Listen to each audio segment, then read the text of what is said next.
I want to get started today on another project. It's more kind of a tutorial than really a project. I'm not trying to end up with some kind of art piece or something like that today. What I'm wanting to do today is basically make a bowl without a chuck. You know, you're a new wood turner, you got, you know, your wife finally let you buy a lathe you've been wanting for, 20 years or something like that, but it doesn't come with a chuck or anything like that. Now, you don't want to go out and spend $300,000, $400,000, $500,000 on a chuck. You barely got the money to get a lathe, but now you've got a lathe. You can start turning. So today I'm on my first couple of years as a turner. I didn't have a chuck at all for my first year, and I turned a lot of bowls, and they worked out pretty good. There's a little learning curve there, but this is the way people used to do it back in the past. Chucks definitely make things better. They definitely make it more efficient, faster, but you can turn a bowl just as well, just as nice a bowl without a chuck. And we're going to kind of get into that right quick. Alright, well, let's just get started. Alright, here we go.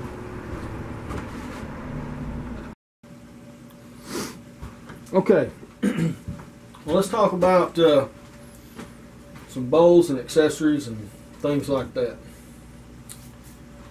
Your lathe comes with a faceplate. At least if you bought it new, it comes with a faceplate, probably a live center, and a spur center. Okay, you can turn a bowl with everything you have right here. Now, when you get your blank like this one here, and I've already cut this out on the bandsaw and got it nice and round, found the center, which is right here. I can put this on my spur right now, drive my spur in, bring it up to my live center, and true this thing up and get it ready for a faceplate if I wanted to. But a faceplate, a couple things you can do here. I'm going to mount it just flat. I'm just going to mount it flat on here in the center.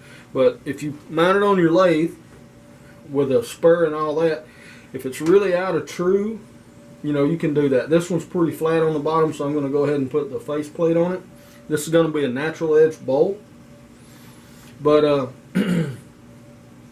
well, I'm losing my train of thought. Okay, but I've got my faceplate. It's ready to mount.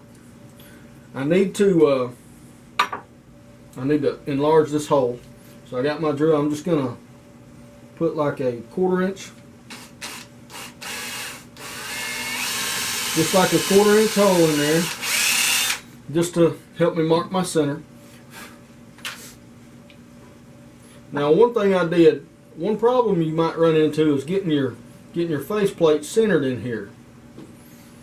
If you turn it on the lathe with a spur and the live center, then you can turn a small recess right here that your faceplate will sit in. That will make sure it's definitely, in the center. Or you can turn like a small, a very shallow tenon that will mark the edges for you. Turn your tenon the same size as your faceplate and just match your faceplate up, and that's pretty good. What I've always done is I made this on the lathe.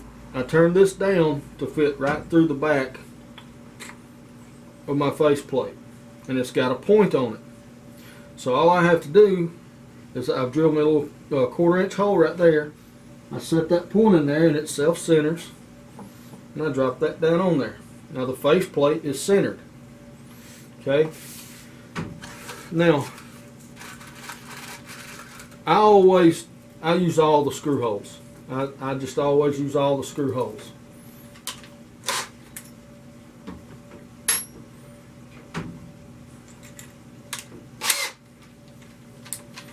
Now your screws, when you're using faceplate, These are 1-inch screws, and of course you could go longer if you wanted to, but I've literally seen people use 2-inch screws.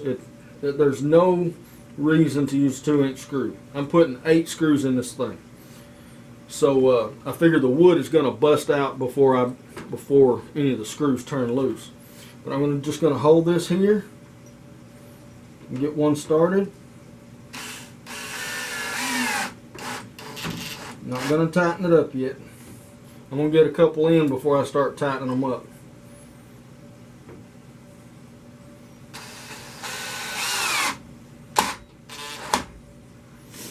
Because some of them won't go straight down through the center, and if they don't, you'll get yourself out of whack there.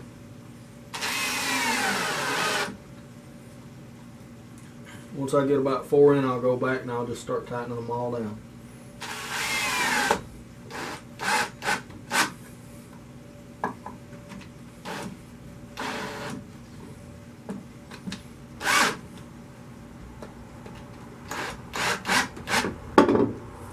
Alright, now I can pull this out. My faceplate is good and centered. I'll just put the rest of them in. And I'll use them all. And you know, I've never used drywall screws for this, but I've heard that they can break, so you know, I would recommend using a good quality wood screw to do this with. Alright, there we go. Now she's mounted on the faceplate. That's very secure. Now, this is the way I'm going to mount this bowl on here, on my lathe, to get everything going. But let me talk about this for a minute. Let me zoom in on this thing right here. I just want everybody to see this.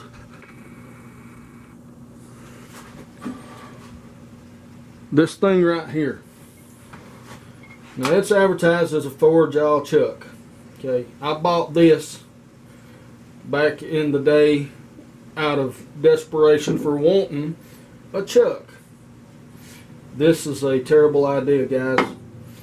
Each individual jaw tightens up with this little key, and you know, I didn't have the money for a chuck, but I wanted one, and I bought this.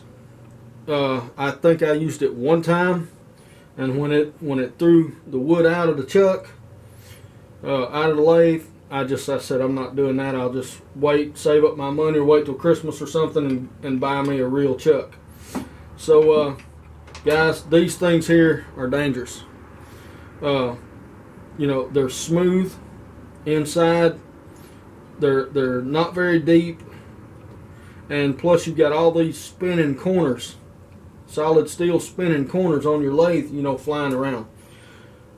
I don't recommend these for anything. They are I don't know, maybe you own one and maybe you can use it as good as somebody can use a scroll chuck, but this is, in my opinion, this is a very, very bad choice. I've heard people talk about boat anchors and stuff.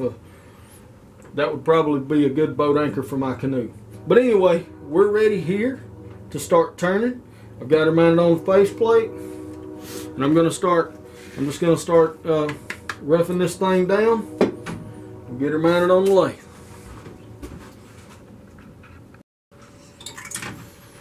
Alright, we're just getting ready to start shaping this thing up a little bit.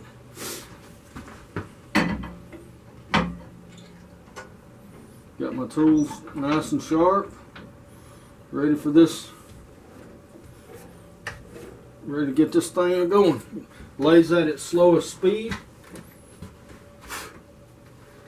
Face shield. Alright, I'm just going to start out with 5/8 bowl gouge. Zip up my improvised smock here. Alright, get this thing rolling.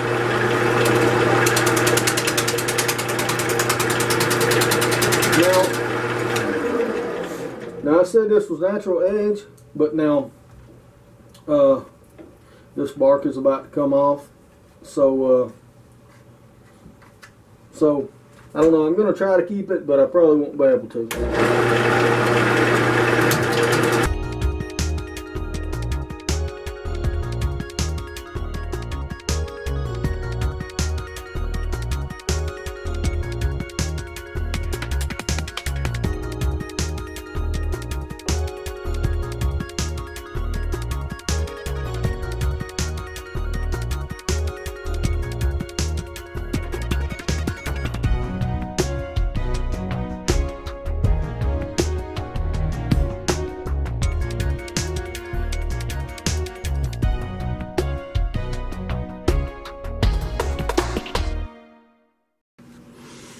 Okay, you can see I'm kind of almost forming a tenon back here, but what that is it's getting me past my screws, and I have to make sure I get past my screws because I don't want screw holes in the bottom of my bowl.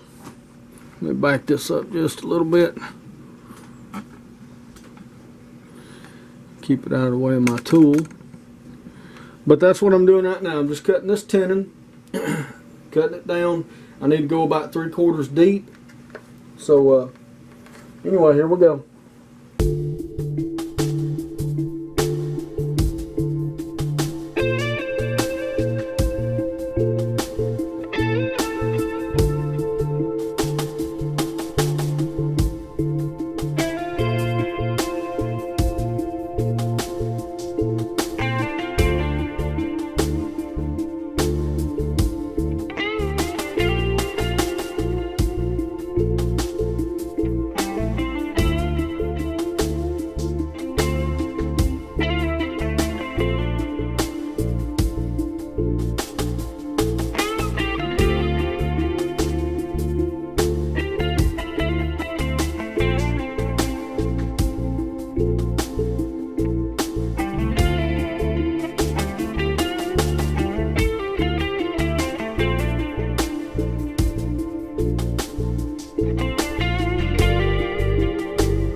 Okay, I'm starting to like this shape, but the idea is I'm going to go ahead and shape the outside now, and I know it's turned around backwards from what normally, but I'm going to go ahead and shape the outside, then I'll come in and hollow the inside, and then we'll be in good shape. Alright, well I'm just going to keep on going. I'll be back in just a minute once I get this cleaned up some. I'm just making really light passes. And I may end up, you can see how this is, I'm going to end up probably having to fill that with something or take the bark off altogether. But we'll see. Alright, I'll be back shortly.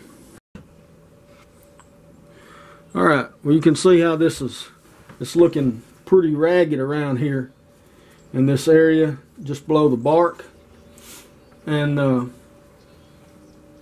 what I'm doing here is I'm just going to start packing a little bit of sawdust in there, and then I'm going to pull it down kind of tight. I may wrap a strap around it or something to pull that bark and get it all good and tight, and I'm just shoving that in there as hard as I can. And I want to get it in there deep too. And then I'm going to come back and I'm going to harden this up, and hopefully it'll stay. But I'm just going to come in with a thin CA and just squirt it all in here.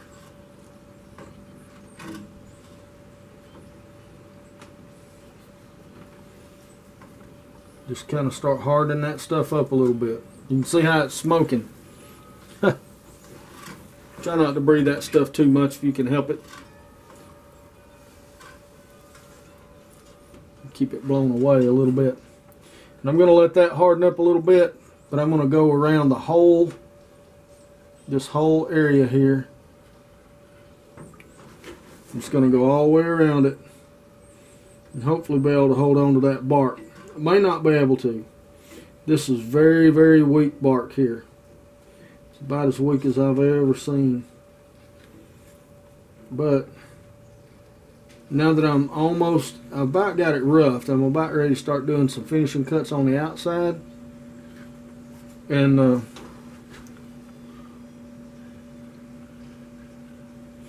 so there's some more area I need to pack.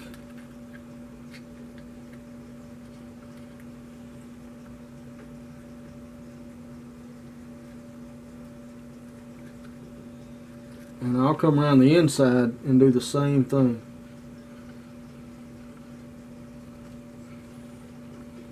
And you'll use a lot of CA doing this. I did use a lot of CA. So I always try to keep an extra bottle of CA just in case I run out. I don't like running out of that stuff because, you know, it take 4 or 5 days to get in a new bottle. So once you notice you're starting to get low, just go ahead. I've also got some cracks on the back, some checking from the wood, and I'm just going to go ahead and pack all that too while I'm at it. Okay, I've got most of my repairs done. We'll see how they turn out. I think I may be able to keep this bark. I don't know, but I'm definitely going to try. But I'm just going to start kind of scraping this down, removing the little tool marks and stuff, and then we'll see what we get. Very, very carefully.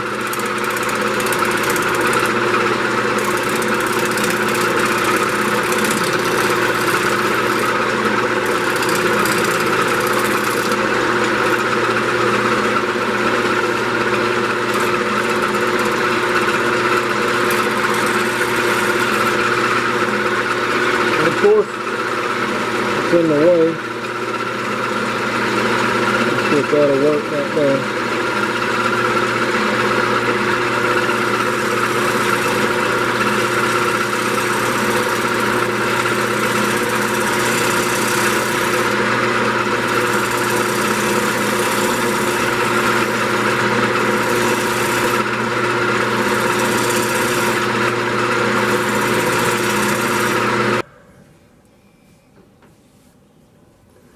Alright, I'm liking a lot. I got a little bit of a mark right there.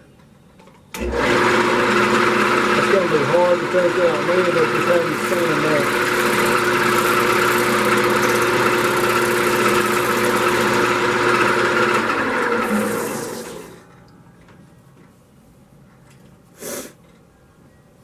Okay, I think that's going to be just fine. The rest of that I can sand.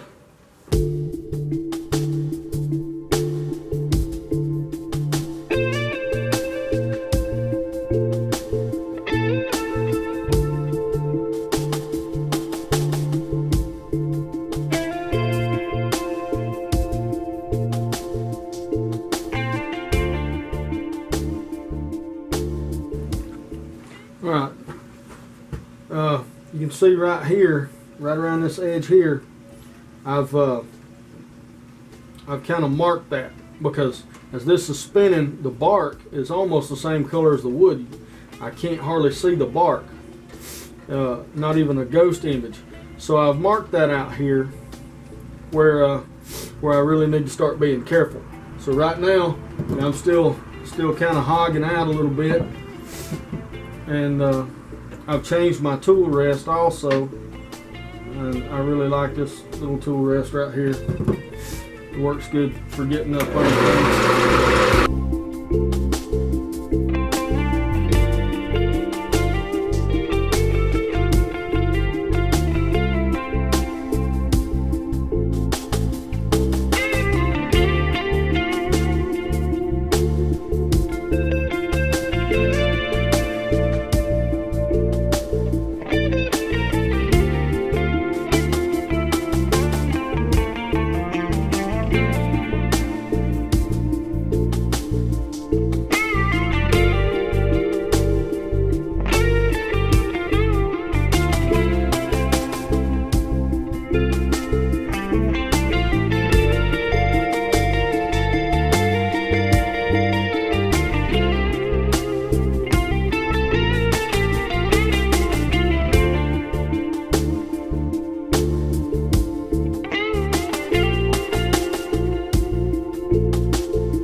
Okay, I've got all this hardened now. I'm going to come back and just kind of scrape this and smooth up these edges, because as I get on down in, there's not enough support on these wings, and that's just going to make sanding and everything on the lathe itself very, very difficult.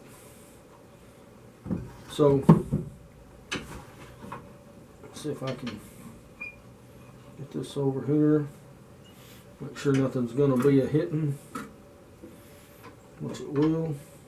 That way. Okay. Alright, should be good. Alright, here we go.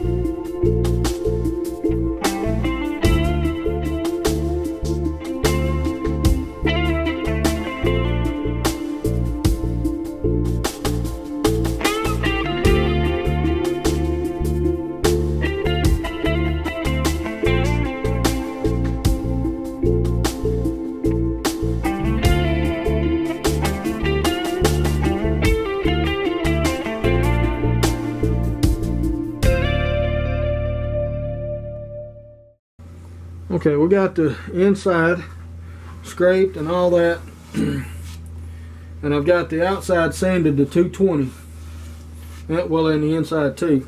But now I'm just going to go ahead and I'm going to put a coat of tung oil on here, and you know, really, well, there we go. Well, I don't know if I mentioned or not, this is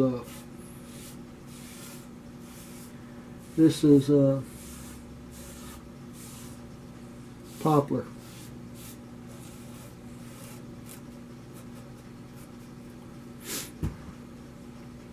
This brush is hard for some reason. Doesn't soak up a lot of this stuff either.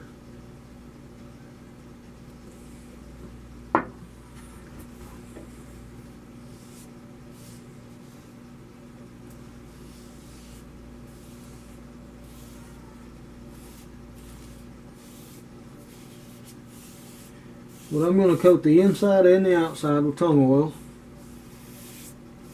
My finish is going to be wax, furniture paste wax, and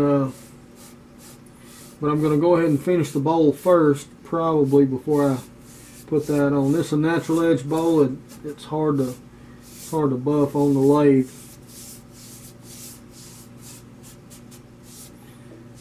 So I'll do the wax and all that off the lathe. Alright, well, I'll be back once I get ready to spin this thing around.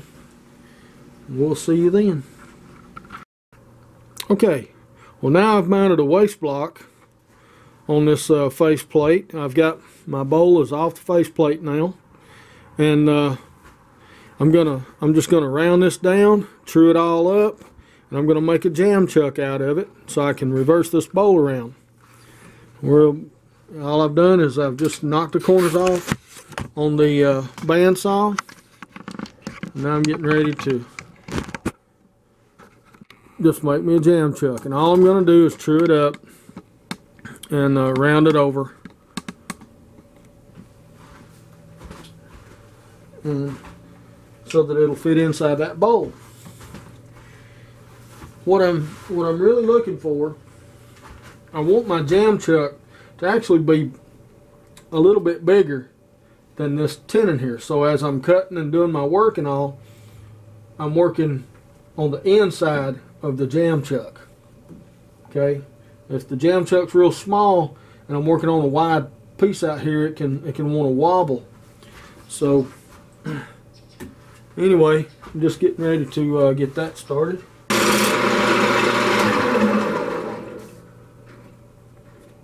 Okay, all gone.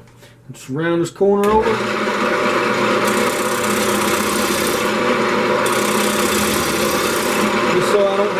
sharp edges,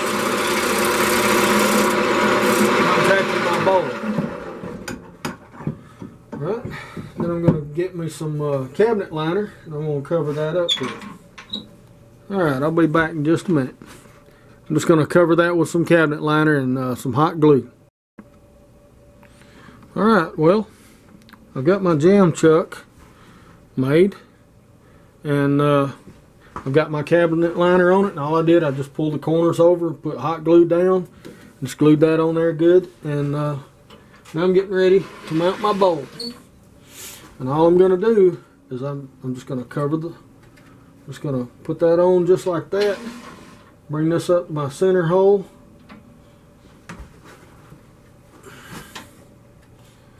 give a little bit of pressure. You don't need a whole lot, but you do need enough to do it. Now I'm going to see how she spins. Let me stand out of the way here. Spins pretty true. Alright, so now I'm just going to start taking that tenon off just like I would, you know, on any bowl or whatever. And we'll see how she does. I'll get my safety glasses and we'll see how she does.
Alright, I've got her all sanded up now. I'm ready to take it off and see what we get.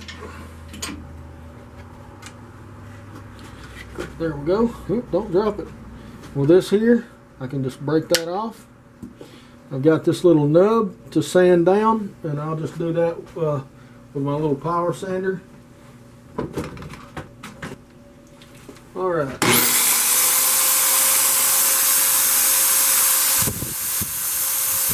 Knock that off of there.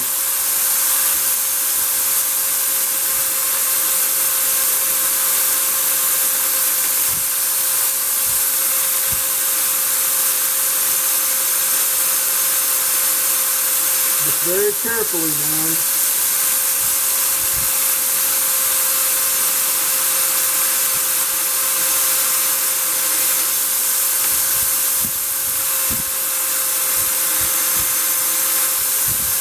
Until it just disappears.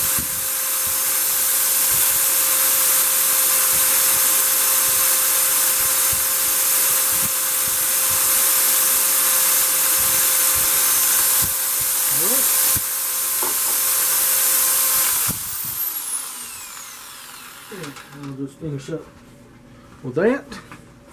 Get some tung oil on there, and we will be in good shape.